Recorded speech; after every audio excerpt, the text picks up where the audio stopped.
Welcome to my vlog! So today is the day na mag-vlog tayo ng cooking. So today is the day na mag-cooking vlog tayo. Ayun! Yes! Ang tagal ko hindi nag-vlog!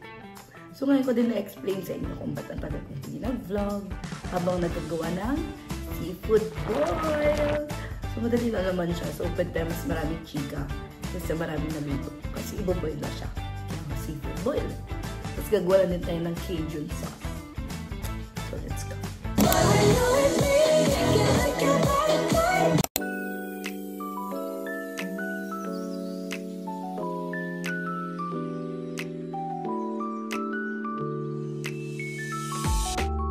Grabe siya. Laki niya guys. So tingnan niyo. Oh, kita-kita mo yung laman. O layo pa lang. O yung laman. Oh, sarap!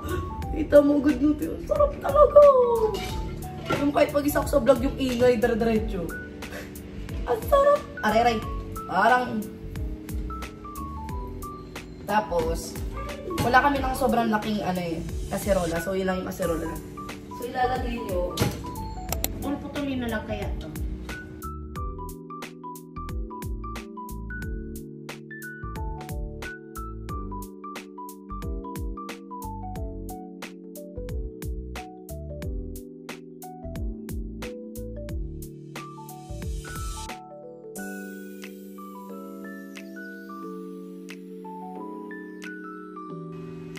Tingnan mo. Flat parsley. Yes. Mas masarap ang flat parsley kasi sa curly parsley kasi mas mahal yung flat. Anything na mas mahal, mas masarap. Char! Okay. Ihiwain natin. I-chop natin siya. Sasama siya sa Cajun sauce. Para may gulay-gulay na lasa. At talagang binabaktal ako dito. Yung kilig-kilig ko pa sa... Ang init. May epal. Saan nga? Ano kapag dating ko nandito na? Hindi kayo. Uy, ang kapal po. Ganyan po talaga ugalingan. Actually, tinalaman ako nakaнаginit ng prank kanina. Uy, hindi nakita nila kami na Ate Jen. Oo, nakita nila na si Ate Jen yung tumutulong sa akin. Hindi OGT. Eto na nga, kaya ako nawala kasi nag-OGT ako. So, ilang months ako nag-OJT? 3 months. Kung ilang months din ako nawala sa vlog. Before ako mag-Korea. So, nag-OJT ako para matapos-tapos na itong pag-aaral ko. Kaya sa mga nagko-comment dyan, na hindi daw ako nag-aaral, hello! Tapos na ako sa OJT. Gagraduate na ako sa March. Ah! Mayabang tayo kasi gagraduate tayo. Kasi, grabe, tiniis natin yung OJT. Grabe, wala na din talim yung kutsilyo after 3 months. Char! Meron pa. So, ayan. Nag-OJT ako sa hotel. And kitchen work ako kasi culinary ako. Lang, ano ba dapat ikwento? Actually, ang dami nangyari sa akin. Nalagay ko na lang yung mga picture, nakakalokong nangyayari. Yung mga naiisip nyo, hindi ko kaya gawin. Nagawa ko. Kala nyo, ha? Diba? Don't judge a book by its cover. Ang atake. Come on. Good things comes to those who wait. And then, ito yung ginagawa ng iba. Siyempre, di ko papakita yung pag-iwa kasi i-judge na naman ako. Ay, di ba ganyan mag-iwa? Ganyan. Ano? Ayan. Very, very demure lang yung paghiwa ko dito slice. Pero need natin ng maliliit. So, hindi siya. Parang nagwawala na si Ate Jen sa likod. Parang... Okay lang yan, tay. Ganyan naman talaga kasi nanggugulo lang ako dito sa kusina ni Ate Jen. Hindi talaga ako actually, guys, diba nag-culinary ako? Ito talaga yung nakakatawa. Nag-culinary ako, di ako nagluluto dito sa bahay. Hindi talaga ako nagluluto. Kaya, na-shock sila na kinaya ko ang real-world experience. Yes, sa real-world experience, nag-overtime talaga ako para makasama sa US. Kita niyo yung dalawang vlog na yan? Diba? Kaya din ako nangayayat. Kaka-Gina-G ko sa kusina. Diba? Yes. More chika, less gawa. aabutin tayo ng umaga dito, kakachismis ko. Legit. Mas maraming chismis ko kaysa sa nahihiwa ko talaga. Alam nyo ba, nung nag-OJT ako, hindi talaga nila ako chinichismis. I mean, nung una, grabe, sobrang saya namin mag-chismis, todo chismis kami. Friends ko din kasi mga nag-work talaga doon. Tapos todo chismis kami, chismis. Eh, napansin nila, na pag nagchichismisan kami, ang tagal ko kumilos. Siyempre, ako yung kumichismis eh. E di yung bunga ko yung nagalaw. E di after nung na-realize namin yun, mas marami na kaming gawa kaysa chismis. Kasi, bumabagal ako. So, nangyayari, nagchichismisan kami tuwing break. Kinakaya namin yun sa isang oras, di ba? Parang nangangamoy na. Check muna natin.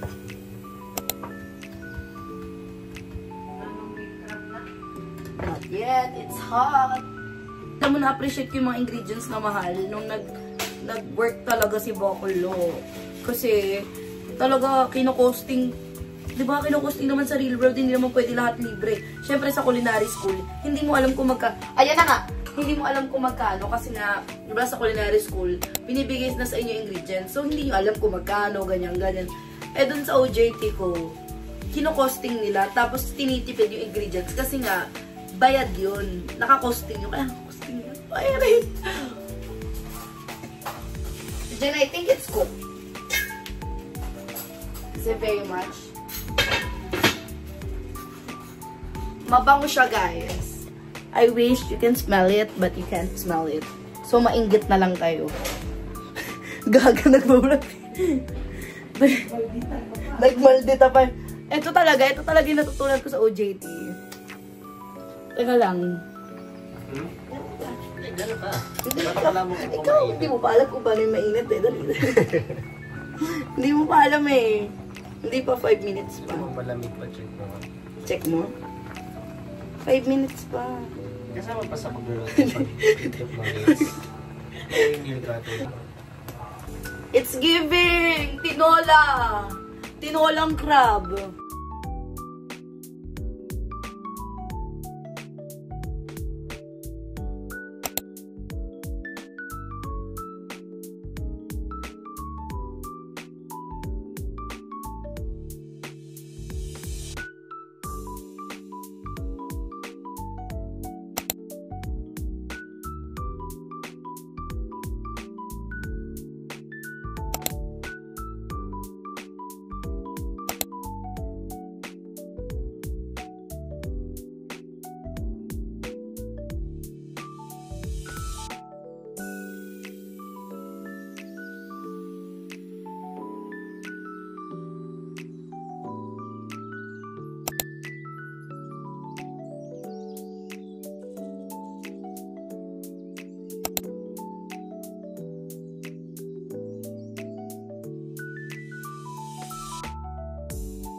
At Gutom. Hindi ko to. Ayan. Hindi halatang gutom rin ah.